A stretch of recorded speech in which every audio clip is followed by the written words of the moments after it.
Friends, पीके classes में आप सभी का हार्दिक स्वागत है।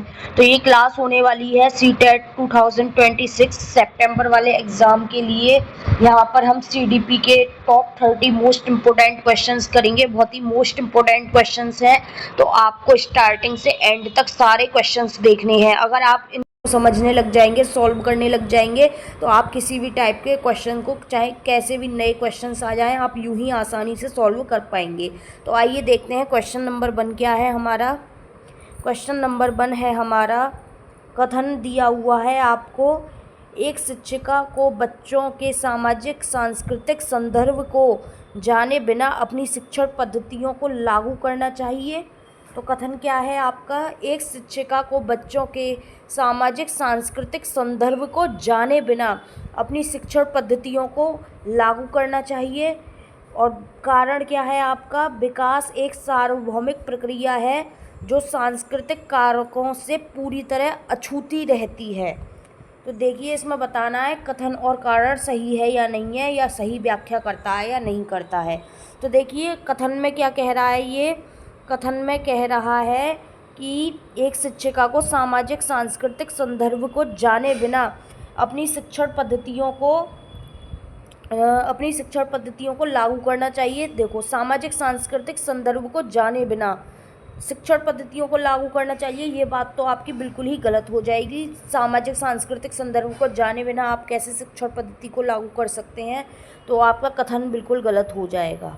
कारण देखिए, कारण क्या है, विकास एक सार्वभौमिक प्रक्रिया है जो सांस्कृतिक कारकों से पूरी तरह अछूती रहती है। यहाँ पे भी सांस्कृतिक कारकों से पूरी तरह अछूती मतलब दूर, अलग सांस्कृतिक कारकों से, तो ये तो संभव नहीं है। विकास एक सार्वभौमिक प्रक्रिया है जो सांस्कृतिक कारकों से पूरी तरह अछूती रहती है, ये बात भी आपकी गलत हो जाएगी, कारण भी गलत हो जाएगा।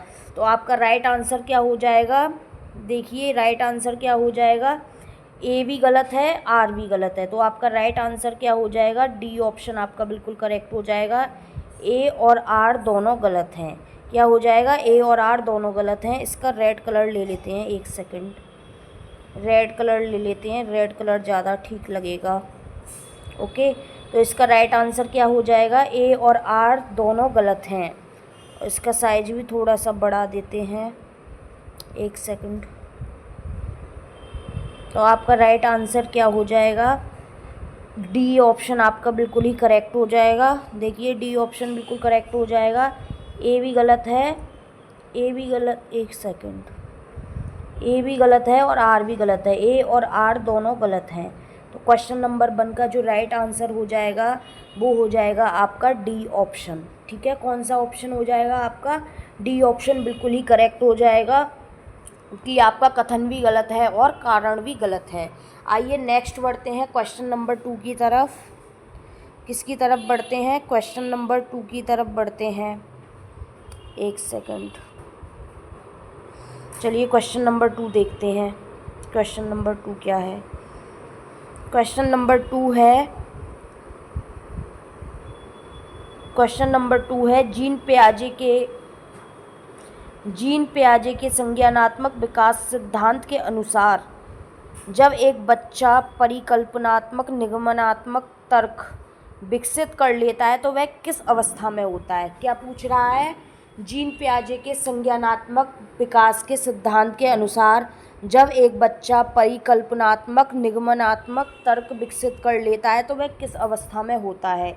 ए ऑप्शन है संवेदी गामक अवस्था में, बी ऑप्शन है पूर्व संक्रियात्मक अवस्था में, सी ऑप्शन है मूर्त संक्रियात्मक अवस्था में, या डी ऑप्शन है अमूर्त या औपचारिक संक्रियात्मक अवस्था में। तो क्या कह रहा है, जब एक बच्चा परिकल्पनात्मक निगमनात्मक तर्क विकसित कर लेता है, कौन सा तर्क, परिकल्पनात्मक निगमनात्मक तर्क विकसित कर लेता है, तो कौन सी अवस्था में कर लेता है वो, ये पूछा है आपसे, कौन सी अवस्था होती है वो। तो सेकंड का देखो, संवेदी गामक अवस्था नहीं होती है, ए ऑप्शन आपका कट हो जाएगा। और देखो, पूर्व संक्रियात्मक अवस्था भी नहीं होती है, बी भी कट हो जाएगा आपका। मूर्त संक्रियात्मक अवस्था भी नहीं होती है, सी भी आपका कट हो जाएगा। तो आपका राइट आंसर क्या हो जाएगा, अमूर्त औपचारिक संक्रियात्मक अवस्था को। तो क्वेश्चन नंबर 2 का जो राइट आंसर हो जाएगा वो हो जाएगा अमूर्त औपचारिक संक्रियात्मक अवस्था। ठीक है। क्वेश्चन नंबर 2 का डी ऑप्शन आपका बिल्कुल ही करेक्ट हो जाएगा। क्वेश्चन नंबर 2 का डी ऑप्शन आपका बिल्कुल करेक्ट हो जाएगा। आइए आगे बढ़ते हैं क्वेश्चन नंबर 3 की तरफ। किसकी तरफ आगे बढ़ते हैं? क्वेश्चन नंबर 3 की तरफ।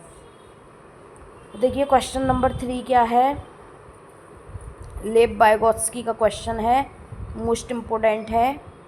देखो क्वेश्चन क्या है, लेव वाइगोत्स्की के अनुसार समीपस्थ विकास का क्षेत्र यानी कि ZPD केवल तभी प्रभावी ढंग से कार्य करता है जब अध्यापिका, ए ऑप्शन है आपका, पुरस्कार और दंड का अत्यधिक उपयोग करती है। बी ऑप्शन है बच्चे के वर्तमान स्तर से थोड़ा ऊपर पाड़ यानी कि स्कैफोल्डिंग प्रदान करती है। सी ऑप्शन है बच्चे को पूरी तरह से स्वतंत्र रूप से समस्या हल करने के लिए छोड़ देती है। या डी ऑप्शन है आपका, केवल उद्दीपन अनुक्रिया SR संबंध पर ध्यान केंद्रित करती है।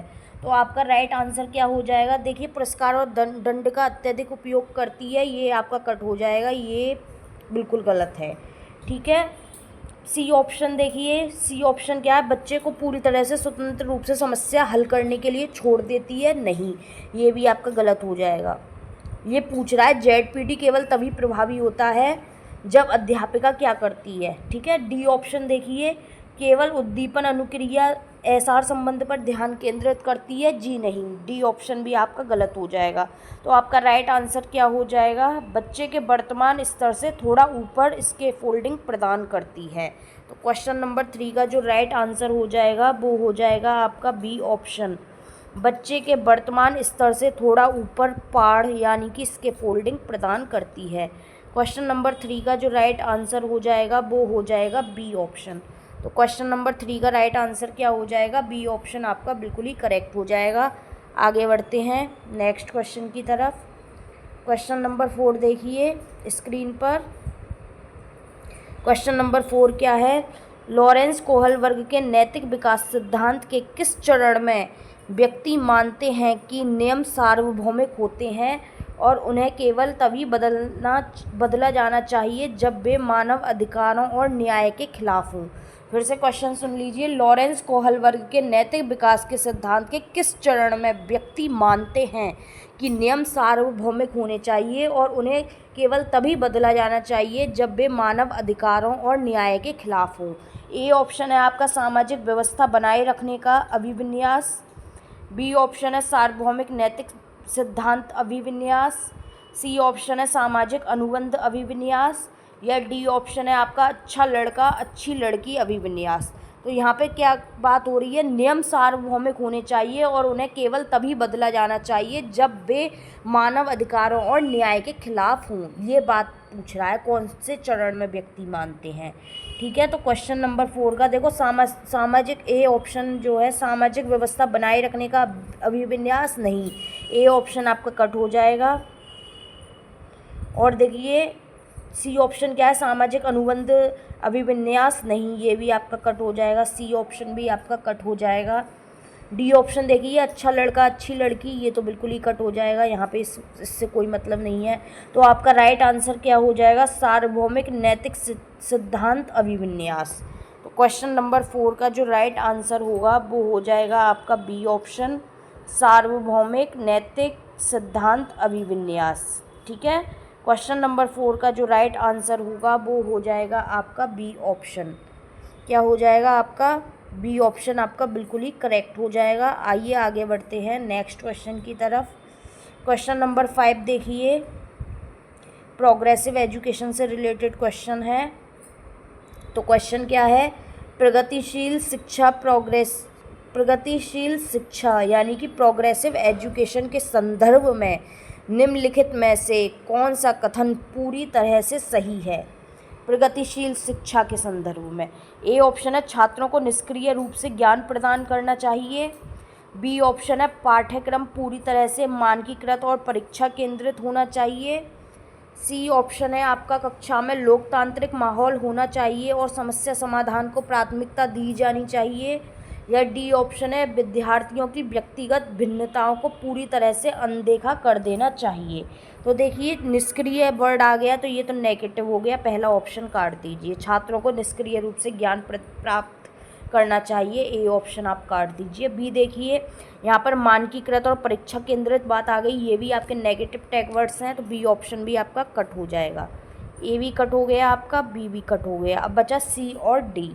ठीक है, डी देखिए, विद्यार्थियों की व्यक्तिगत भिन्नताओं को पूरी तरह से अनदेखा करना चाहिए, अनदेखा इग्नोर करना चाहिए, तो ये भी नेगेटिव हो गया, डी ऑप्शन भी आपका कट हो जाएगा। तो बच्चा क्या, कक्षा में लोकतंत्रात्मक माहौल होना चाहिए, लोकतांत्रिक माहौल होना चाहिए और समस्या समाधान को प्राथमिकता देनी चाहिए, यही प्रोग्रेसिव एजुकेशन के संदर्भ में बिल्कुल सही बात है। तो आपका राइट आंसर क्या हो जाएगा, क्वेश्चन नंबर 5 का राइट आंसर हो जाएगा सी ऑप्शन। कक्षा में लोकतांत्रिक माहौल होना चाहिए और समस्या समाधान को प्राथमिकता दी जानी चाहिए। क्वेश्चन नंबर 5 का सी ऑप्शन आपका बिल्कुल करेक्ट हो जाएगा। आइए आगे बढ़ते हैं नेक्स्ट क्वेश्चन की तरफ। नेक्स्ट क्वेश्चन क्या है, क्वेश्चन नंबर 6 देखिए स्क्रीन पर। हार्वर्ड गार्डनर के बुद्धि सिद्धांत से संबंधित क्वेश्चन है। क्वेश्चन नंबर 6 क्या है, हार्वर्ड गार्डनर के बहुबुद्धि सिद्धांत के अनुसार एक व्यक्ति जो दूसरों की छुपी हुई भावनाओं, प्रेरणाओं और इच्छाओं को गहराई से समझ सकता है, उनमें किस प्रकार की बुद्धि की प्रधानता है। तो ये बतानी है, एक व्यक्ति जो दूसरों की छुपी हुई भावनाओं, प्रेरणाओं और इच्छाओं को गहराई से समझ सकता है, उसमें किस प्रकार की बुद्धि की प्रधानता है। ए ऑप्शन है आपका इंट्रापर्सनल, बी ऑप्शन है आपका इंटरपर्सनल। ये जो दो बुद्धि हैं इसमें आप कंफ्यूज हो जाएंगे, हिंदी में देखेंगे इसलिए इनको इंग्लिश में ही देखा कीजिए। सी ऑप्शन है भाषाई बुद्धि, डी ऑप्शन है आपका स्थानिक बुद्धि। तो जो दूसरों की छुपी हुई भावनाओं, प्रेरणाओं और इच्छाओं को गहराई से समझ सकता है व्यक्ति, उसमें किस प्रकार की बुद्धि है, ये पूछा है एग्जैक्टली क्वेश्चन आपसे। तो देखिए इंट्रापर्सनल इंटेलिजेंस नहीं होती है, ये ऑप्शन आपका कट हो जाएगा। ठीक है, दूसरे की बात हो रही है। ठीक है, यहाँ पर दूसरे की बात हो रही है, दूसरे की बात हो रही है तो वहाँ पे क्या होता है, इंटरपर्सनल होती है। जब खुद की हो तो इंट्रापर्सनल, और जब दूसरे की छुपी भावनाओं के बारे में गहराई से समझ सकता है तो वहाँ पे कौन सी बुद्धि होती है, वहाँ पे होती है इंटरपर्सनल। देखो भाषाई बुद्धि नहीं होगी, स्थानिक बुद्धि नहीं होगी और इंट्रापर्सनल नहीं होगी। तो आपका राइट आंसर क्या हो जाएगा, आपका हो जाएगा इंटरपर्सनल इंटेलिजेंस। तो क्वेश्चन नंबर 6 का बी ऑप्शन आपका बिल्कुल ही करेक्ट हो जाएगा, इंटरपर्सनल इंटेलिजेंस। क्वेश्चन नंबर 6 का बी ऑप्शन आपका बिल्कुल करेक्ट हो जाएगा, इंटरपर्सनल इंटेलिजेंस। आप ऐसे भी देख सकते हैं, दूसरों की छुपी भावनाओं, प्रेरणाओं और इच्छाओं को गहराई से समझने वाली। अब देखिए आप इंटर क्लास को क्या लिखते हैं, 12th क्लास को क्या लिखते हैं, इंटर लिखते हैं या इंट्रा लिखते हैं। इंटर लिखते हैं तो दूसरों की भावनाओं को समझने वाला इंटरपर्सनल होगा। इस तरीके से आप समझ सकते हैं, याद करने के लिए याद रख सकते हैं इस तरीके से। आइए नेक्स्ट बढ़ते हैं। तो कौन सी बुद्धि है, दूसरों की भावनाओं, प्रेरणाओं और इच्छाओं को गहराई से समझने वाली, इंटरपर्सनल इंटेलिजेंस। क्वेश्चन नंबर 6 का बी ऑप्शन आपका बिल्कुल ही करेक्ट हो जाएगा। आगे बढ़ते हैं क्वेश्चन नंबर 7 की तरफ। देखिए क्वेश्चन नंबर 7 क्या है, राष्ट्रीय शिक्षा नीति NEP 2020 के अनुसार छात्रों के मूल्यांकन के लिए 360 डिग्री बहुआयामी कार्ड में क्या शामिल होना चाहिए। यानी कि क्वेश्चन है NEP 2020 के अकॉर्डिंग छात्रों के मूल्यांकन के लिए 360 डिग्री बहुआयामी कार्ड में क्या शामिल होना चाहिए। ए ऑप्शन है आपका केवल शिक्षक द्वारा दिया गया फीडबैक, बी ऑप्शन है आपका केवल वर्ष के अंत में होने वाली योगात्मक परीक्षाओं के अंक, सी ऑप्शन है आपका स्वयं मूल्यांकन, सहपाठी मूल्यांकन और शिक्षक मूल्यांकन का समावेश, या डी ऑप्शन है आपका छात्र के केवल संज्ञानात्मक क्षेत्र का रिपोर्ट कार्ड। 360 डिग्री बहुआयामी कार्ड की बात हो रही है, किसकी बात हो रही है, 360 डिग्री बहुआयामी कार्ड।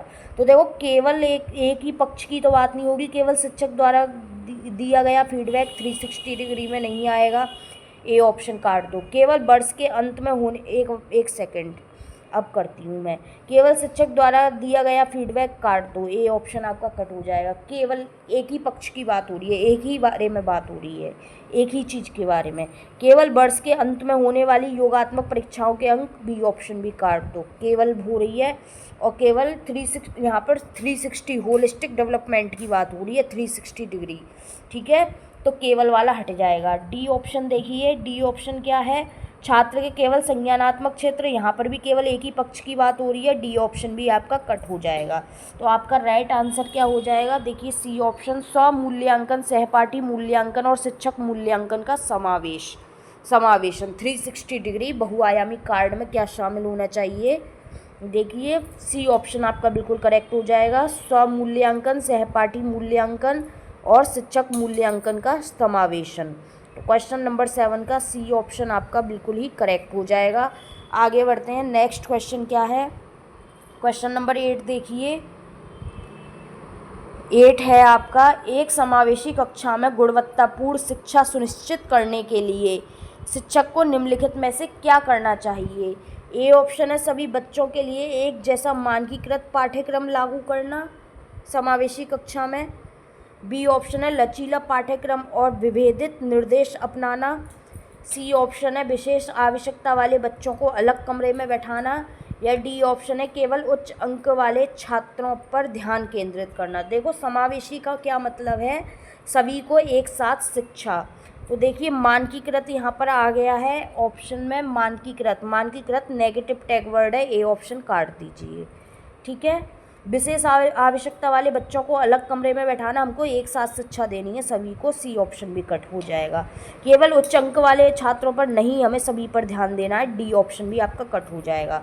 तो आपका राइट आंसर क्या होगा, 8 का बी ऑप्शन आपका बिल्कुल ही करेक्ट हो जाएगा। लचीला पाठ्यक्रम यानी कि फ्लेक्सिबल पाठ्यक्रम होना चाहिए और विभेदित निर्देश को अपनाना चाहिए समावेशी कक्षा में। ठीक है, तो क्वेश्चन नंबर 8 का बी ऑप्शन आपका बिल्कुल ही करेक्ट हो जाएगा। आगे बढ़ते हैं, आई होप क्लास आपको अच्छी लग रही होगी। आगे बढ़ते हैं क्वेश्चन नंबर 9 की तरफ। तो देखिए क्वेश्चन नंबर 9 क्या है, क्वेश्चन नंबर 9 है आपका, बच्चों में क्रिएटिविटी को बढ़ावा देने के लिए एक शिक्षक को किस प्रकार के कार्य देने चाहिए। क्रिएटिविटी बढ़ाने वाले कार्य कौन से हैं। ए ऑप्शन है कन्वर्जेंट थिंकिंग वाले बंद अंत वाले प्रश्न। बी ऑप्शन है रटने और बार बार याद करने पर आधारित कार्य। सी ऑप्शन है डाइवर्जेंट थिंकिंग वाले ओपन एंडेड प्रश्न। या डी ऑप्शन है केवल पाठ्य पुस्तक से सीधे उत्तर लिखने वाले कार्य। तो देखिए क्वेश्चन नंबर 9 का राइट आंसर क्या होगा, देखो कन्वर्जेंट थिंकिंग नेगेटिव है, डाइवर्जेंट थिंकिंग को बढ़ावा देना चाहिए। ठीक है, तो ए ऑप्शन आपका कट हो जाएगा। रटना और बार बार याद करना ये भी नेगेटिव है, रटन विद्या नहीं करानी है, बी ऑप्शन भी आपका कट हो जाएगा। डी ऑप्शन देखिए केवल पाठ्य पुस्तक से सीधे उत्तर लिखने वाले कार्य है, ये थोड़ी है क्रिएटिव कार्य है। तो आपका राइट आंसर क्या हो जाएगा, डाइवर्जेंट थिंकिंग वाले मुक्त अंत वाले प्रश्न। ठीक है, डाइवर्जेंट थिंकिंग वाले मुक्त अंत वाले प्रश्न यानी कि ओपन एंडेड वाले प्रश्न। तो क्वेश्चन नंबर 9 का जो राइट आंसर होगा वो हो जाएगा आपका सी ऑप्शन। आगे बढ़ते हैं नेक्स्ट क्वेश्चन की तरफ। क्वेश्चन नंबर 10 देखिए, क्वेश्चन नंबर 10 है, डिसकैलकुलिया से ग्रसित बच्चे को मुख्य रूप से किस क्षेत्र में कठिनाई का सामना करना पड़ता है। देखो डिसकैलकुलिया में कैलकुलिया आ रहा है, कैलकुलिया से आप निकाल लो वर्ड कैलकुलेशन। कैलकुलेशन किससे संबंधित होता है, मैथ्स से संबंधित होता है। किससे संबंधित होता है, आपका मैथ्स से संबंधित होता है। ठीक है, मैथ्स से संबंधित होता है। तो डिसकैलकुलिया किससे संबंधित होता है, गणित की गणना से संबंधित। ठीक है, तो आइए पहले एलिमिनेट करते हैं ऑप्शंस को। कौन सा ऑप्शन एलिमिनेट होगा, वर्णमाला को पढ़ने और समझने में नहीं, ए ऑप्शन आपका कट हो जाएगा। गामक कौशलों और शारीरिक समन्वय में नहीं, सी ऑप्शन आपका कट हो जाएगा। सामाजिक बातचीत और भाषा संप्रेषण में नहीं, डी ऑप्शन भी आपका कट हो जाएगा।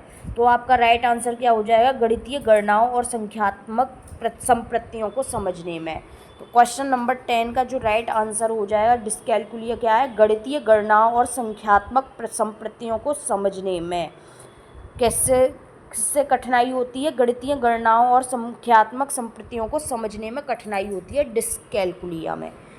ठीक है, डिसकैलकुलिया से ग्रसित जो बच्चा होगा उसको गणितीय गणनाओं में और संख्यात्मक संप्रतियों को समझने में कठिनाई होगी। तो क्वेश्चन नंबर 10 का बी ऑप्शन आपका बिल्कुल ही करेक्ट हो जाएगा। आइए आगे बढ़ते हैं, नेक्स्ट क्वेश्चन क्या है, नेक्स्ट क्वेश्चन देखते हैं। देखो नेक्स्ट क्वेश्चन क्या है हमारा, क्वेश्चन नंबर 11 देखिए। क्वेश्चन नंबर 11 है, आंतरिक अभिप्रेरणा का सबसे सटीक उदाहरण क्या है?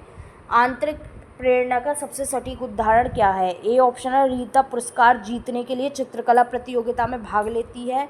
बी ऑप्शन है, अमन गृह कार्य पूरा करता है ताकि शिक्षक उसे डांटे नहीं। सी ऑप्शन है, रोहन एक नई भाषा सीख रहा है क्योंकि उसे संस्कृतियों को जानने में रुचि है। या डी ऑप्शन है, सोनिया परीक्षा में प्रथम आने के लिए पढ़ रही है ताकि उसके माता पिता से साइकिल मिल सके। तो देखो, आंतरिक अभिप्रेरणा की पूछा है। किसकी पूछा है? आंतरिक अभिप्रेरणा। आंतरिक अभिप्रेरणा में पुरस्कार देने के लिए या प्रशंसा पाने के लिए वो होता है आपका बाहरी अभिप्रेरणा। क्या होता है? बाहरी प्रेरणा। तो डी ऑप्शन आपका कट हो जाएगा। सोनिया परीक्षा में प्रथम आने के लिए पढ़ रही है ताकि उसके माता पिता उसे साइकिल मिल सके, तो ये बाहरी अभिप्रेरणा हो गई है। डी ऑप्शन आपका कट हो जाएगा। और देखते हैं आपके दो ऑप्शन क्या है। चित्रकला पुरस्कार जीतने के लिए, ये भी आपका बाहरी में आ जाता है। ए ऑप्शन भी आपका कट हो जाएगा। अमन गृह कार्य पूरा करता है ताकि शिक्षक उसे डांटे नहीं, तो डांट से बचने के लिए कर रहा है, तो ये भी बाहरी अभिप्रेरणा में आ जाएगा। तो आपका राइट आंसर क्या होगा? आपका राइट आंसर हो जाएगा, आंतरिक अभिप्रेरणा का कौन सा सटीक उदाहरण है? तो आंतरिक अभिप्रेरणा का उदाहरण है, रोहन एक नई भाषा सीख रहा है क्योंकि उसे नई संस्कृतियों को जानने में गहरी रुचि है। तो यहाँ पर उसकी रुचि से रिलेटेड, उसके इंटरेस्ट से रिलेटेड आ गया, तो ये क्या हो जाएगा? आंतरिक अभिप्रेरणा का उदाहरण हो जाएगा। तो 11 का सी ऑप्शन आपका बिल्कुल ही करेक्ट हो जाएगा। 11 का कौन सा ऑप्शन आपका करेक्ट हो जाएगा? सी ऑप्शन आपका बिल्कुल करेक्ट हो जाएगा। ठीक है, आई होप आपको क्वेश्चन क्लियर हुआ होगा। नेक्स्ट बढ़ते हैं। 12 क्वेश्चन क्या है? क्वेश्चन नंबर 12 देखिए स्क्रीन पर। संरचनावादी उपागम के अनुसार अधिगम की प्रकृति कैसी है? संरचनावादी उपागम के अनुसार अधिगम की प्रकृति कैसी है? ए ऑप्शन है, निष्क्रिय और व्यक्तिपरक। बी ऑप्शन है, सक्रिय और सामाजिक। सी ऑप्शन है, केवल उद्दीपन और अनुक्रिया का संग। डी ऑप्शन है, पूरी तरह से यंत्रवत और रटने पर आधारित। तो संरचनावादी की बात हो रही है। देखो, रटने पर आधारित बिल्कुल ही नेगेटिव हो जाएगा। डी ऑप्शन काट दीजिए। केवल उद्दीपन और अनुक्रिया का संग, ये भी केवल उद्दीपन और अनुक्रिया का संग, ये भी नेगेटिव हो जाए। एक तो केवल वर्ड आ रहा है, काटो इसको। ठीक है, अब बचा निष्क्रिय, नेगेटिव वैसे ही होता है, तो ए ऑप्शन भी आपका कट हो जाएगा। तो आपका राइट आंसर क्या हो जाएगा? सक्रिय और सामाजिक। क्वेश्चन नंबर 12 का जो राइट आंसर हो जाएगा वो हो जाएगा बी ऑप्शन, सक्रिय और सामाजिक। क्वेश्चन नंबर 12 का बी ऑप्शन आपका बिल्कुल ही करेक्ट हो जाएगा, सक्रिय और सामाजिक। आइए आगे बढ़ते हैं। क्वेश्चन नंबर 13 देखते हैं। 13 क्या है? कथन है आपका, बच्चों के विकास के मार्ग को पूरी तरह से सटीक रूप से पूर्व निर्धारित नहीं किया जा सकता, भले ही विकास के कुछ सामान्य पैटर्न मौजूद हों। बच्चों के विकास के मार्ग को पूरी तरह से सटीक रूप से पूर्व निर्धारित नहीं किया जा सकता, भले ही विकास के कुछ सामान्य पैटर्न मौजूद हो। ये आपका कथन है। कारण देखते हैं। विकास आनुवंशिक बनावट और अनूठे पर्यावरणीय प्रभावों की जटिल अंतःक्रिया का परिणाम है।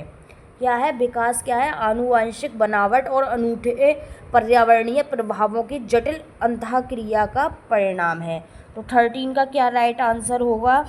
देखो 13 का, देखो ये वाली बात बिल्कुल सही कह रहा है, ये कथन बिल्कुल सही है। पहले कथन को देखते हैं। कथन कह रहा है, बच्चों के विकास के मार्ग को पूरी तरह से सटीक रूप से पूर्व निर्धारित नहीं किया जा सकता, भले ही विकास के कुछ सामान्य पैटर्न मौजूद हों। तो ये बात आपकी बिल्कुल करेक्ट है।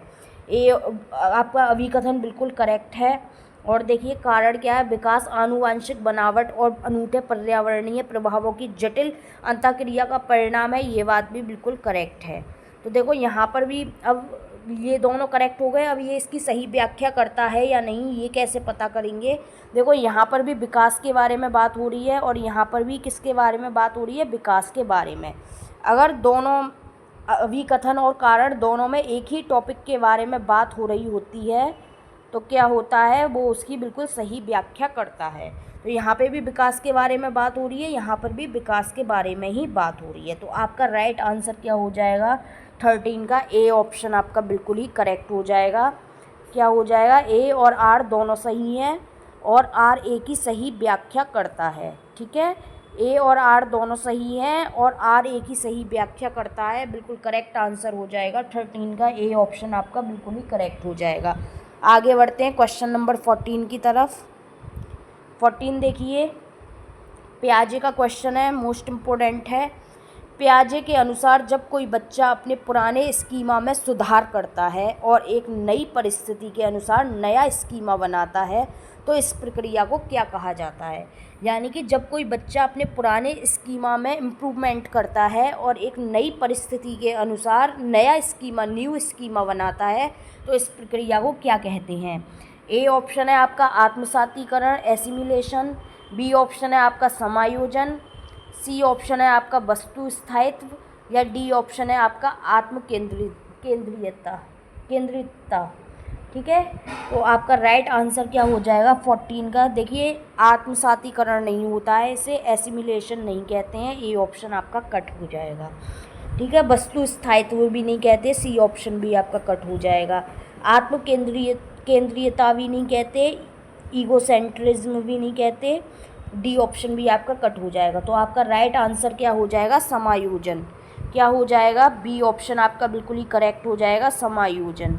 ठीक है, तो जब कोई बच्चा पुराने स्कीमा में सुधार करता है और एक नई परिस्थिति के अनुसार नया स्कीमा बनाता है तो इस प्रक्रिया को क्या कहते हैं, समायोजन कहते हैं। 14 का बी ऑप्शन आपका बिल्कुल ही करेक्ट हो जाएगा। आगे बढ़ते हैं नेक्स्ट क्वेश्चन की तरफ। क्वेश्चन नंबर 15 देखिए। क्वेश्चन नंबर 15 है आपका वाइगोत्स्की का क्वेश्चन है। लेव वाइगोत्स्की के विचार में प्राइवेट स्पीच या बच्चों का स्वयं से बात करना क्या दर्शाता है।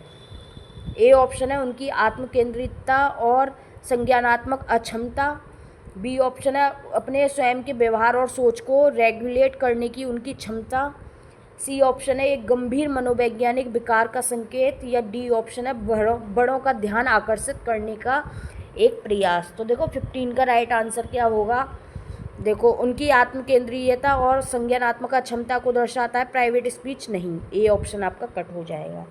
ठीक है, मनोवैज्ञानिक विकार नहीं है ये कोई, सी ऑप्शन कट हो जाएगा। बड़ों का ध्यान केंद्रित करने का, ध्यान आकर्षित करने का प्रयास, ये भी नहीं है, डी ऑप्शन भी आपका कट हो जाएगा।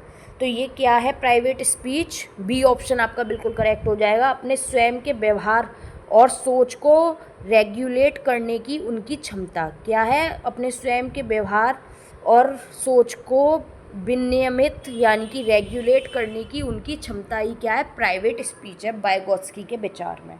तो क्वेश्चन नंबर 15 का बी ऑप्शन आपका बिल्कुल करेक्ट हो जाएगा। आगे बढ़ते हैं नेक्स्ट क्वेश्चन की तरफ। क्वेश्चन नंबर 16 देखिए। 16 क्या है, अधिगम के लिए आकलन असेसमेंट फॉर लर्निंग का मुख्य उद्देश्य क्या होना चाहिए। ए ऑप्शन है छात्रों को रैंक देना और उन्हें पास या फेल की श्रेणी में बांटना, बी ऑप्शन है शिक्षण अधिगम प्रक्रिया के दौरान छात्रों के सीखने के अंतराल को समझना और उसे दूर करना, सी ऑप्शन है केवल वर्ष के अंत में छात्रों की याद रखने की क्षमता का परीक्षण करना, या डी ऑप्शन है दूसरे स्कूलों के छात्रों के साथ तुलना करने के लिए डेटा एकत्र करना। तो अधिगम के लिए आकलन का मुख्य उद्देश्य क्या होना चाहिए, तो 16 का राइट आंसर क्या हो जाएगा, देखो रैंक हमें देनी नहीं है, बच्चे को रैंक पास फेल की श्रेणी में नहीं बांटना, ए ऑप्शन आपका कट हो जाएगा। और देखिए केवल वर्ष के अंत में छात्रों की याद रखने की क्षमता का परीक्षण करना, ये भी मूल्यांकन अधिगम के लिए आकलन का मुख्य उद्देश्य नहीं होना चाहिए, सी ऑप्शन भी आपका कट हो जाएगा। दूसरे स्कूलों के छात्रों के साथ देखो तुलना हमें करनी नहीं है, डी ऑप्शन भी कट हो जाएगा। तो आपका राइट आंसर क्या हो जाएगा, बी ऑप्शन देखिए शिक्षण अधिगम प्रक्रिया के दौरान छात्रों के सीखने के अंतराल को समझना और उसे दूर करना ही क्या होना चाहिए, असेसमेंट फॉर लर्निंग का मुख्य उद्देश्य होना चाहिए। तो 16 का जो राइट आंसर हो जाएगा वो हो जाएगा बी ऑप्शन, शिक्षण अधिगम प्रक्रिया के दौरान छात्रों के सीखने के अंतराल को समझना और उसे दूर करना। क्वेश्चन नंबर 16 का बी ऑप्शन आपका बिल्कुल ही करेक्ट हो जाएगा। आगे बढ़ते हैं 17 क्वेश्चन की तरफ। 17 देखिए जेंडर से रिलेटेड है। जेंडर के संदर्भ में सामाजिक संरचनावादी दृष्टिकोण क्या मानता है। जेंडर के संदर्भ में सामाजिक संरचनावादी दृष्टिकोण क्या मानता है। जेंडर पूरी तरह से एक जैविक रूप से निर्धारित विशेषता है और देखिए, जेंडर एक सामाजिक रूप से निर्मित सोशली कंस्ट्रक्टेड अवधारणा है। जेंडर का निर्धारण केवल आनुवंशिकी द्वारा होता है। जेंडर अपरिवर्तनीय है और इसे बदला नहीं जा सकता। तो 17 का राइट आंसर क्या होगा? देखो, जेंडर अपरिवर्तनीय है, इसे बदला नहीं जा सकता, ये गलत है। ऑप्शन डी ऑप्शन बिल्कुल करेक्ट गलत हो जाएगा आपका। और देखिए सी ऑप्शन, देखिए सी ऑप्शन है, जेंडर का निर्धारण केवल आनुवंशिकी द्वारा होता है, बिल्कुल गलत बात है। बी ऑप्शन देखिए, जेंडर सामाजिक रूप से निर्मित है। हाँ, जेंडर सामाजिक रूप से ही निर्मित होता है, तो ये हमें करेक्ट लग रहा है। और ए ऑप्शन और दिखाती हूँ आपको, ये क्या था? जेंडर जैविक रूप से निर्धारित, नहीं, जेंडर नहीं है, सेक्स होता है जैविक रूप से।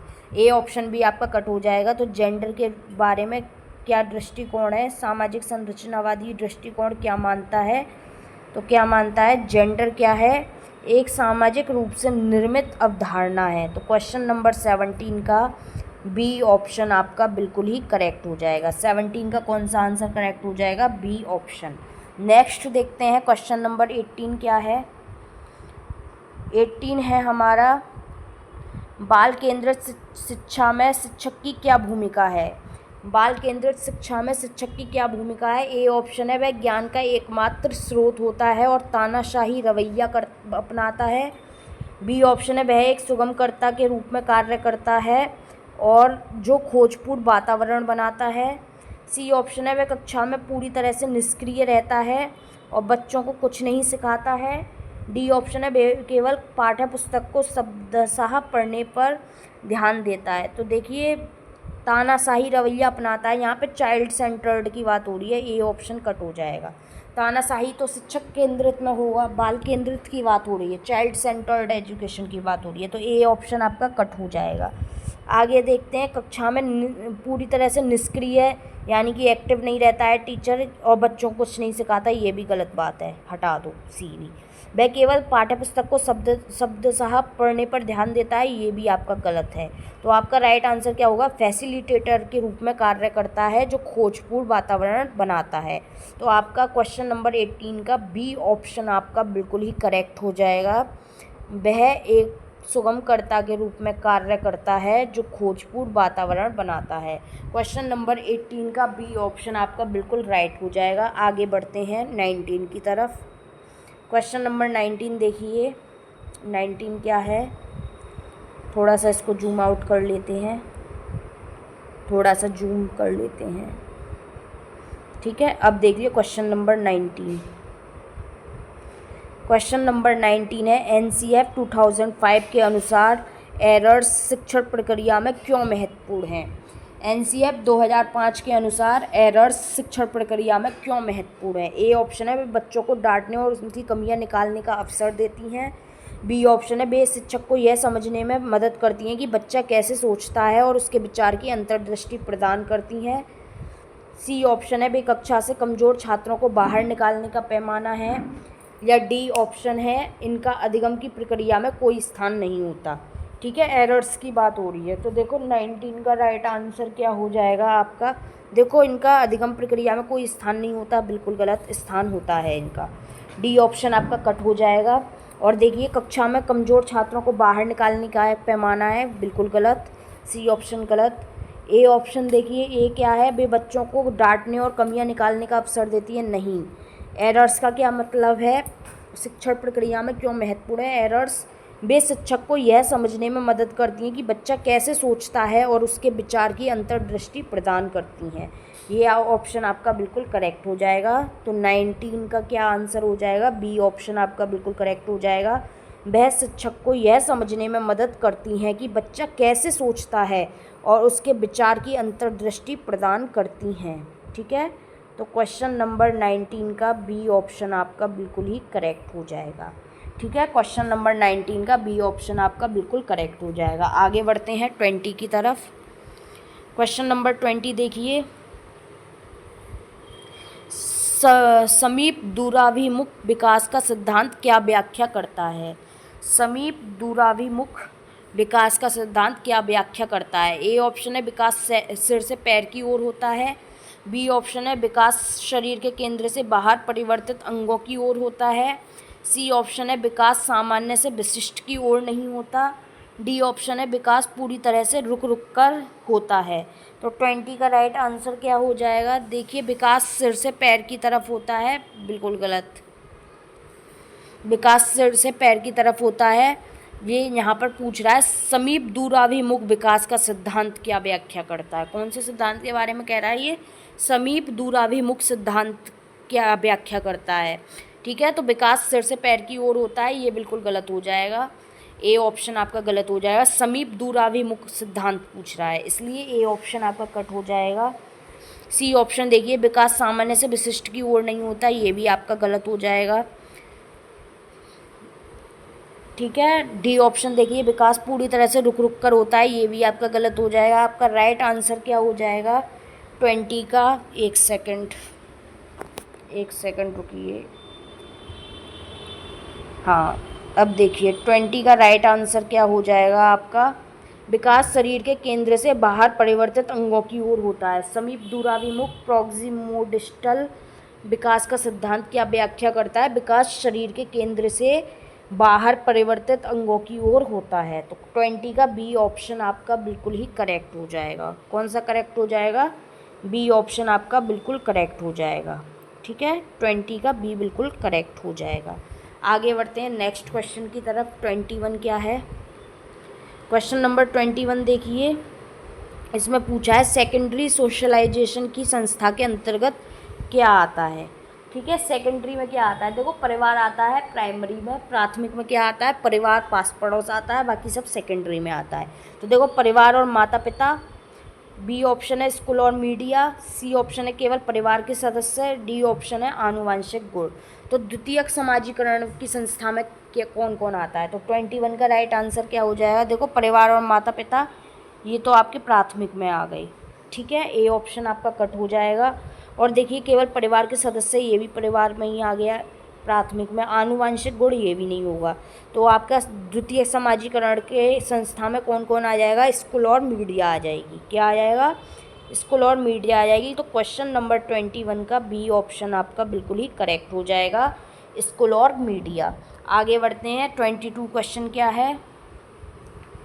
22 देखिए, एक सेकंड। हाँ, 22 देखिए, एक शिक्षक अपनी कक्षा में रूढ़िवादिता को चुनौती देना चाहता है, उसे निम्नलिखित में से कौन सा कदम उठाना चाहिए? क्या करना है? शिक्षक को रूढ़िवादिता को चुनौती देनी है। तो ए ऑप्शन है लड़कों को हमेशा भारी काम सौंपना और लड़कियों को केवल सजावट का काम देना। बी ऑप्शन है ऐसी कहानियों और उदाहरणों का उपयोग करना जहां महिलाएं और पुरुष दोनों गैर पारंपरिक भूमिकाओं जैसे पुरुष रसोइया महिला पायलट में हो। सी ऑप्शन है लड़कों से कहना कि लड़के रोते नहीं हैं। या डी ऑप्शन है लैंगिक भिन्नताओं पर चर्चा करने से पूरी तरह बचना। तो 22 का राइट आंसर क्या हो जाएगा? देखो, 22 का राइट आंसर, यहाँ तो रूढ़िवादिता की बात हो रही है, लड़कों को भारी काम सौंपना, लड़कियों को सजावट का काम देना, ए ऑप्शन काट दो। लड़कों से कहना कि लड़के रोते नहीं हैं, ये भी आप रूढ़िवादिता की बात हो रही है, सी ऑप्शन भी काट दो। ठीक है, लैंगिक भिन्नताओं से बचना चर्चा करने से, ये तो बिल्कुल ही नेगेटिव है, बचना नहीं है, क्योंकि आपको रूढ़िवादिता को चुनौती देनी है। तो आपका राइट आंसर क्या हो जाएगा? 22 का बी ऑप्शन आपका बिल्कुल करेक्ट हो जाएगा। ऐसी कहानियों और उदाहरणों का उपयोग करना जहां महिलाएं और पुरुष दोनों गैर पारंपरिक भूमिकाओं जैसे पुरुष रसोइया महिला पायलट में हो। आपको ऐसा एग्जाम्पल देना है जिसमें महिलाएं तो क्या कर रही हैं? पुरुषों का काम कर रही है, और पुरुष क्या कर रहे हैं? महिला को काम कर रहे हैं। तो आप रूढ़िवादिता को चुनौती दे पाएंगे। तो क्वेश्चन नंबर 2 का बी ऑप्शन आपका बिल्कुल ही करेक्ट हो जाएगा। आगे बढ़ते हैं 23 की तरफ। क्वेश्चन नंबर 23 देखिए, 23 क्या है हमारा? स्क्रीन पर देखिए, पियाजे के अनुसार संज्ञानात्मक असंतुलन या विघटन की स्थिति कब पैदा होती है? पियाजे के अनुसार संज्ञानात्मक असंतुलन या विघटन की स्थिति कब पैदा होती है? ए ऑप्शन है जब बच्चा कोई नई जानकारी को अपने पुराने स्कीमा में आसानी से फिट कर लेता है। बी ऑप्शन है जब बच्चे के मौजूदा स्कीमा नए अनुभवों और जानकारियों की व्याख्या करने में असमर्थ होते हैं। जब बी ऑप्शन क्या है? जब बच्चे के मौजूदा स्कीमा नए अनुभवों और जानकारियों की व्याख्या करने में असमर्थ होते हैं। सी ऑप्शन है जब बच्चा पूरी तरह से गहरी नींद में होता है, या डी ऑप्शन है जब बच्चा केवल पुरस्कार की उम्मीद करता है। तो 23 का राइट आंसर क्या हो जाएगा? देखो, जब बच्चा पूरी तरह से नींद में होता है बिल्कुल काट दो, जब बच्चा केवल पुरस्कार की उम्मीद करता है इसको भी काट दो, डी ऑप्शन को भी काट दो। और देखो, जब बच्चा नई जानकारी को पुरानी स्कीमा में आसानी से फिट कर देता है, ए ऑप्शन भी आपका कट हो जाएगा, क्योंकि यहाँ पूछ रहा है संज्ञानात्मक असंतुलन या विघटन की स्थिति कब पैदा होती है, कब पैदा होती है। तो इसका राइट आंसर क्या हो जाएगा? बी ऑप्शन हो जाएगा, जब बच्चे के मौजूदा स्कीमा नए अनुभवों और जानकारियों की व्याख्या करने में असमर्थ होते हैं। तो तभी कौन सी स्थिति उत्पन्न होती है? संज्ञानात्मक असंतुलन या विघटन की स्थिति पैदा होती है। तो जब बच्चे के मौजूदा स्कीमा नए अनुभवों और जानकारियों की व्याख्या करने में असमर्थ होते हैं, तभी क्या होता है? संज्ञानात्मक असंतुलन या विघटन की स्थिति पैदा होती है। तो 23 का बी ऑप्शन आपका बिल्कुल करेक्ट हो जाएगा। आगे बढ़ते हैं 24 की तरफ। देखिए 24 क्वेश्चन क्या है? विकासात्मक देरी वाले बच्चों की पहचान के लिए सबसे प्रभावी तरीका क्या है? विकासात्मक देरी वाले बच्चों के लिए, डेवलपमेंट डिले वाले बच्चों की पहचान के लिए सबसे प्रभावी तरीका क्या है? ए ऑप्शन है केवल एक बार की लिखित परीक्षा लेना, बी ऑप्शन है बच्चों का उनके प्राकृतिक वातावरण में सतत और व्यापक अवलोकन करना, कंटिन्यूअस ऑब्जर्वेशन करना, सी ऑप्शन है उनके माता पिता की शैक्षणिक पृष्ठभूमि की जांच करना, डी ऑप्शन है उन्हें अन्य सामान्य बच्चों से पूरी तरह अलग कर देना। तो विकासात्मक देरी वाले बच्चों की पहचान का सबसे प्रभावी तरीका क्या है? तो 24 का राइट आंसर क्या हो जाएगा? देखो, केवल एक बार की लिखित परीक्षा लेना, ये बिल्कुल गलत हो जाएगा। उनके माता पिता की शैक्षिक पृष्ठभूमि की जांच करना, उससे हमें कोई मतलब नहीं है, सी ऑप्शन भी आपका कट हो जाएगा। उन्हें अन्य सामान्य बच्चों से पूरी तरह अलग कर देना, ये भी नेगेटिव बात है, वही डी ऑप्शन भी आपका कट हो जाएगा। तो आपका राइट आंसर क्या हो जाएगा? विकासात्मक देरी वाले बच्चों की आप उनको पहचान करनी है, तो उसका तरीका क्या है? बच्चों का उनके प्राकृतिक वातावरण में सतत और व्यापक अवलोकन करना। तो क्वेश्चन नंबर 24 का बी ऑप्शन आपका बिल्कुल ही करेक्ट हो जाएगा। बच्चों का उनके प्राकृतिक वातावरण में सतत और व्यापक अवलोकन यानी कि कंटिन्यूअस ऑब्जर्वेशन करना। तो क्वेश्चन नंबर 24 का राइट आंसर हो जाएगा बी ऑप्शन। आगे बढ़ते हैं 25 की तरफ। देखिए 25 क्या है हमारा? 25 है इमोशन और कॉग्निशन के बीच क्या संबंध है, संवेग और संज्ञान के बीच क्या संबंध है? ए ऑप्शन है दोनों एक दूसरे से पूरी तरह स्वतंत्र हैं और कोई संबंध नहीं है। बी ऑप्शन है संवेग और संज्ञान आपस में गुथे हुए हैं और एक दूसरे को गहराई से प्रभावित करते हैं। सी ऑप्शन है संज्ञान संवेगों को प्रभावित करता है लेकिन संवेग संज्ञान को प्रभावित नहीं करते। या डी ऑप्शन है संवेग केवल शारीरिक क्रियाओं को प्रभावित करते हैं, मानसिक क्रियाओं को नहीं। तो 25 का राइट आंसर क्या हो जाएगा? देखो, स्वतंत्र है मतलब अलग तो कोई चीज़ नहीं है। सीटेट में कोई भी टॉपिक कहे कि ये इससे अलग है, बिल्कुल तो नहीं है, सब आपस में गुथे हुए हैं। तो ए ऑप्शन आपका कट हो जाएगा क्योंकि यहाँ से कह रहा है पूरी तरह से अलग है, स्वतंत्र है एक दूसरे से। तो ए ऑप्शन आपका कट हो जाएगा। और देखिए, संज्ञान संवेगों को प्रभावित करता है लेकिन संवेग संज्ञान को नहीं, दोनों एक दूसरे को प्रभावित करेंगे, इसलिए सी ऑप्शन भी आपका कट हो जाएगा। ठीक है। डी ऑप्शन में क्या कह रहा है? संवेग केवल शारीरिक क्रियाओं को प्रभावित करता है, मानसिक क्रियाओं को नहीं, ये बात बिल्कुल गलत है। डी ऑप्शन भी आपका कट हो जाएगा। तो आपका राइट आंसर क्या हो जाएगा? 25 का बी ऑप्शन आपका बिल्कुल करेक्ट हो जाएगा। संवेग और संज्ञान आपस में गुथे हुए हैं, जुड़े हुए हैं मतलब, और एक दूसरे को प्रभावित करते हैं। ठीक है। तो आपका 25 का बी ऑप्शन बिल्कुल ही करेक्ट हो जाएगा। 25 का बी ऑप्शन आपका बिल्कुल राइट हो जाएगा। आगे बढ़ते हैं 26 की तरफ। मोस्ट इम्पोर्टेंट क्वेश्चंस हैं, सारे देखिएगा आप। ठीक है। क्वेश्चन नंबर 26 देखिए। अधिगम अक्षमता लर्निंग डिसेबिलिटी वाले छात्रों के सफल समावेशन के लिए निम्नलिखित में से किसकी आवश्यकता है? अधिगम अक्षमता वाले छात्रों के सफल समावेशन के लिए किसकी आवश्यकता है? ए ऑप्शन है सख्त और कठोर समय सारणी। बी ऑप्शन है बैठने की मानकीकृत और निश्चित व्यवस्था। सी ऑप्शन है बहुसंवेदी दृष्टिकोण और लचीला मूल्यांकन। या डी ऑप्शन है केवल विशेष स्कूलों में उनका दाखिला। तो 26 का राइट आंसर क्या हो जाएगा? देखो सख्त तो नहीं होनी चाहिए, कठोर समय सारणी नहीं होनी चाहिए, ए कट हो जाएगा। मानकीकृत भी आपका नेगेटिव होता है, टैग वर्ड बी ऑप्शन भी आपका कट हो जाएगा। और केवल विशेष स्कूलों में उनका दाखिला करना, ये भी बात गलत है। ठीक है, डी ऑप्शन भी आपका, उनको अलग नहीं भेजना है हमें। ठीक है, समावेशी शिक्षा की बात होती है तो सभी को एक साथ शिक्षा देनी है। डी ऑप्शन भी आपका कट हो जाएगा। तो आपका राइट आंसर क्या हो जाएगा? मल्टी सेंसरी अप्रोच और लचीला मूल्यांकन क्या हो जाएगा? किसकी आवश्यकता है? लर्निंग डिसेबिलिटी वाले छात्रों के समावेशन के लिए बहुसंवेदी दृष्टिकोण, मल्टी सेंसरी अप्रोच और लचीला मूल्यांकन की। तो क्वेश्चन नंबर 26 का सी ऑप्शन आपका बिल्कुल करेक्ट हो जाएगा। आगे बढ़ते हैं 27 की तरफ। 27 देखिए, 27 क्या है हमारा? 3 क्वेश्चंस और रह गए हैं। 27 के बाद हमारे समस्या समाधान कौशलों को बेहतर बनाने के लिए विद्यार्थियों को किस प्रकार की गतिविधियों में शामिल करना चाहिए? यानी कि प्रॉब्लम सॉल्विंग कौशलों को बेहतर करने के लिए विद्यार्थियों को किस प्रकार की गतिविधियों में शामिल करना चाहिए? ए ऑप्शन है ऐसी समस्याएं जिनके समाधान के लिए केवल एक निश्चित सूत्र की आवश्यकता हो। बी ऑप्शन है वास्तविक जीवन की जटिल समस्याओं जिनमें मंथन और कई रणनीतियों की आवश्यकता हो। सी ऑप्शन है आपका पाठ्य पुस्तक के पीछे दिए गए सीधे और आसान अभ्यास प्रश्न। या डी ऑप्शन है निष्क्रिय रूप से दूसरों के नोट्स की नकल करना। समस्या समाधान कौशल को बेहतर बनाना। देखो नकल करने वाला ऑप्शन तो आप काट ही दो, नकल करना तो वैसे भी नेगेटिव होता है। ठीक है, तो डी ऑप्शन आपका कट गया। पाठ्यपुस्तक के पीछे दिए गए सीधे और आसान अभ्यास प्रश्न, ये भी प्रॉब्लम सॉल्विंग को जो है बेहतर नहीं बनाएगा। सी ऑप्शन भी आपका कट हो जाएगा। ए ऑप्शन देखिए कि ऐसी समस्याएं जिनके समाधान के लिए केवल एक निश्चित सूत्र की आवश्यकता हो। एक निश्चित सूत्र की बात कर रहा है तो ये भी प्रॉब्लम सॉल्विंग कौशल को बेहतर करने के लिए गतिविधि अच्छी नहीं है। ए ऑप्शन भी आपका कट हो जाएगा। तो आपका राइट आंसर क्या हो जाएगा 27 का? बी ऑप्शन आपका बिल्कुल करेक्ट हो जाएगा। वास्तविक जीवन की जटिल समस्याओं जिनमें मंथन और कई रणनीतियों की आवश्यकता हो।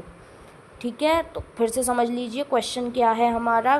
क्वेश्चन है हमारा प्रॉब्लम सॉल्विंग कौशलों को बेहतर बनाने के लिए विद्यार्थियों को कैसी गतिविधियों में शामिल होना चाहिए?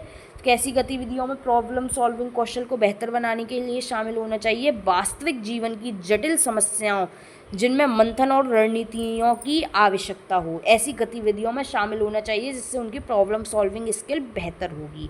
तो 27 का बी ऑप्शन आपका बिल्कुल राइट हो जाएगा। आगे बढ़ते हैं 28 देखिए, कोहल वर्ग के कन्वेंशनल मोरलिटी के स्तर की क्या विशेषता है? ठीक है, यानी कि पारंपरिक नैतिकता के स्तर की क्या विशेषता है? ए ऑप्शन है बच्चा केवल दंड से बचने के लिए नियमों का पालन करता है। बी ऑप्शन है बच्चा समाज के नियमों, अपेक्षाओं और दूसरों की मंजूरी को बनाए रखने का प्रयास करता है। सी ऑप्शन है बच्चा अमूर्त मानवीय अधिकारों के आधार पर खुद के नैतिक नियम बनाता है। या डी ऑप्शन है बच्चा केवल व्यक्तिगत लाभ और अदला बदली पर ध्यान देता है। तो देखिए इसका राइट आंसर क्या हो जाएगा आपका 28 का राइट आंसर क्या हो जाएगा? देखो बच्चा केवल अपने व्यक्तिगत लाभ और अदला बदली पर ध्यान देता है, बिल्कुल गलत बात है। डी ऑप्शन आपका कट हो जाएगा। सी ऑप्शन देखिए, सी ऑप्शन क्या है आपका? सी ऑप्शन है आपका बच्चा अमूर्त मानवीय अधिकारों के आधार पर खुद के नैतिक नियम बनाता है। नहीं, सी ऑप्शन भी आपका कट हो जाएगा। और देखिए दोनों ऑप्शन कट हो गए, ए और बी में से कोई आपका राइट आंसर होगा। देखो कन्वेंशनल मोरलिटी के स्तर की विशेषता पूछ रहा है, बच्चा केवल दंड से बचने के लिए नियमों का पालन करता है। जी नहीं, ए ऑप्शन भी आपका कट हो जाएगा। तो आपका राइट आंसर क्या हो जाएगा? आपका राइट आंसर हो जाएगा बच्चा समाज के नियमों, अपेक्षाओं और दूसरों की मंजूरी को बनाए रखने का प्रयास करता है। किसमें? कन्वेंशनल मोरलिटी लेवल में। तो आपका 28 का बी ऑप्शन बिल्कुल करेक्ट हो जाएगा। 28 का बी ऑप्शन आपका बिल्कुल करेक्ट हो जाएगा। आगे बढ़ते हैं क्वेश्चन नंबर 29 की तरफ। 29 देखिए, क्वेश्चन नंबर 29 क्या है? एक सेकंड थोड़ा सा जूम आउट कर लेते हैं। 29 देखिए, लेव वाइगोत्स्की के अनुसार भाषा का बच्चे के संज्ञानात्मक विकास में क्या स्थान है। भाषा को उन्होंने महत्वपूर्ण माना है वाइगोत्स्की ने। ए ऑप्शन है भाषा संज्ञानात्मक विकास में बाधा उत्पन्न करती है। बी ऑप्शन है भाषा चिंतन और संज्ञानात्मक विकास को दिशा देने में एक महत्वपूर्ण सांस्कृतिक कल्चरल टूल है। सी ऑप्शन है संज्ञानात्मक विकास भाषा से पूरी तरह स्वतंत्र रूप से होता है।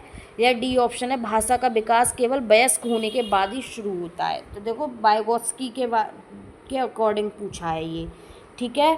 तो देखो डी ऑप्शन आपका बिल्कुल गलत हो जाएगा कि विकास जो है भाषा का विकास वयस्क होने के बाद ही शुरू होता है। काट दो। संज्ञानात्मक विकास भाषा से पूरी तरह से अलग है। जी नहीं, अलग नहीं है। सी ऑप्शन भी काट दो, ठीक है। अब बचा ए और बी। विकास भाषा जो है संज्ञानात्मक विकास में बाधा उत्पन्न करती है। नहीं, बाधा नहीं उत्पन्न करती है।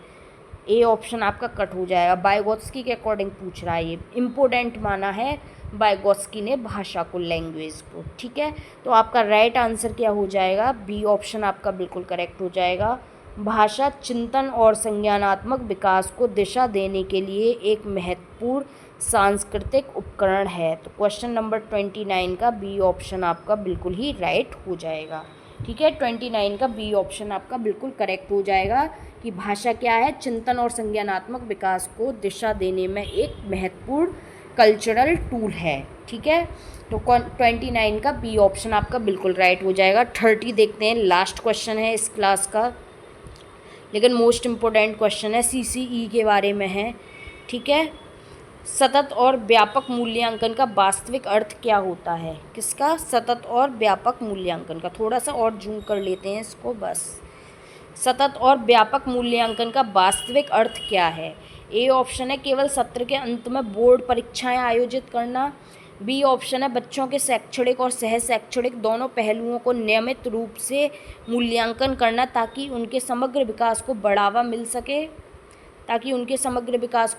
मिल सके। सी ऑप्शन है हर हफ्ते बच्चों का टेस्ट लेकर उन्हें अंक देना। डी ऑप्शन है केवल बच्चों के व्यवहार में कमियों को ढूंढना और उन्हें सजा देना। तो देखो यहाँ पर हो रहा है सतत और व्यापक मूल्यांकन की बात, ठीक है। सतत और व्यापक, तो देखो केवल वाले हटा दो, एक ही चीज़ के बारे में बात हो रही है, एक ही टॉपिक के बारे में कह रहे हैं ये कि केवल बच्चों के व्यवहार में कमियों को ढूंढना और उन्हें सजा देना, ये तो बिल्कुल ही नेगेटिव है। कमियों और सजा तो हमें बच्चे को देनी ही नहीं है, नेगेटिव बात है ये। डी ऑप्शन काट दो। हर हफ्ते बच्चों का टेस्ट लेकर उन्हें अंक देना, ये भी CCE का वास्तविक अर्थ नहीं है। सी ऑप्शन भी काट दो। केवल सत्र के अंत में बोर्ड परीक्षाएं आयोजित करना, जी नहीं, ये भी CCE का मतलब नहीं है। सतत और व्यापक मूल्यांकन का वास्तविक अर्थ ये भी नहीं है। ए ऑप्शन भी आपका कट हो जाएगा। तो आपका राइट आंसर क्या हो जाएगा? आपका राइट आंसर हो जाएगा बी ऑप्शन, बच्चों के शैक्षणिक और सह शैक्षणिक दोनों पहलुओं का नियमित रूप से व्यापक मूल्यांकन करना ताकि उनके समग्र विकास को बढ़ावा मिल सके। सतत और व्यापक मूल्यांकन का क्या मतलब है? उसका अर्थ है बच्चों के शैक्षणिक और सह शैक्षणिक दोनों पहलुओं का नियमित रूप से व्यापक मूल्यांकन करना ताकि उनके समग्र विकास को बढ़ावा मिल सके। तो 30 का बी ऑप्शन आपका बिल्कुल ही राइट हो जाएगा, ठीक है। क्वेश्चन नंबर 30 का बी ऑप्शन आपका बिल्कुल ही करेक्ट हो जाएगा। तो आज हमने किए यहाँ पर CDP के CTET 2026 सितंबर के एग्ज़ाम के लिए मोस्ट इम्पोर्टेंट 30 क्वेश्चंस। आप इन क्वेश्चंस को पूरे स्टार्टिंग से एंड तक इस वीडियो को देखें, बहुत ही मोस्ट इम्पोर्टेंट क्वेश्चंस हैं। इससे आपकी अंडरस्टैंडिंग डेवलप होगी। चाहे आपको कोई भी नया क्वेश्चन दे दे, आप इजीली उस क्वेश्चन को सॉल्व कर पाएंगे जब आपकी अंडरस्टैंडिंग स्किल जो है डेवलप हो जाएगी आपकी, और आपको यहाँ पर मिलेंगे नए क्वेश्चंस जिससे आपकी अंडरस्टैंडिंग बहुत ही बेहतरीन हो जाएगी। तो जल्दी से इस वीडियो को लाइक, शेयर और चैनल को सब्सक्राइब कर लें। आपको मिलेंगी ऐसी ही बेहतरीन क्लासेस। आइए मिलते हैं नेक्स्ट, आपसे मिलेंगे नेक्स्ट क्लास में। ये क्लास यहीं पर एंड होती है। Thank you so much for watching this video. Channel को सब्सक्राइब जरूर करें, वीडियो को लाइक करें, अपने फ्रेंड्स में शेयर करें ताकि दूसरे बच्चों तक भी ये क्लासेस पहुँच सकें। Thank you so much. मिलते हैं नेक्स्ट क्लास में।